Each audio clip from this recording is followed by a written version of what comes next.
O Centro de Educación Especial de Amicos acolleu esta mañá a primeira xornada do programa Erasmus Inc. Leisure, no que colaboran outros centros de España, Portugal e Macedonia. A de hoxe foi unha primeira toma de contacto para organizar o cronograma das actividades que desenvolverán ao longo de 24 meses. Terá unha duración de 24 meses, esperamos facer diferentes encontros, aínda temos por definir se van a ser todos en España ou se nos vamos a trasladar a Macedonia, pero bueno, o prazer é compartir con estes grandes profesionais con gran experiencia na atención á discapacidade e xuntos seguir traballando neste sentido.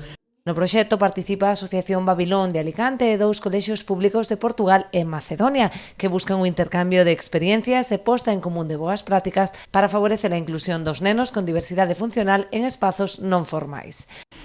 A importancia deste proxecto vai en seguir compartindo entre os diferentes profesionais boas prácticas para a inclusión en espacios non formais. Un dos obxectivos do noso proxecto é elaborar guías, facer un intercambio de boas prácticas, elaborar materiais e formacións para os profesionais de educación e así seguir traballando en prol da inclusión en nenos e nenas en idade escolar. Precisamente a inclusión dos nenos a través do xogo é un dos eixos de acción fundamentais de Amicos, que leva tempo traballando neste obxectivo a través do seu equipo Badabum. Neste ano xa levan formados a 115 docentes, polo que este proxecto europeo supón un paso máis no camiño para a integración plena dos nenos con diversidade.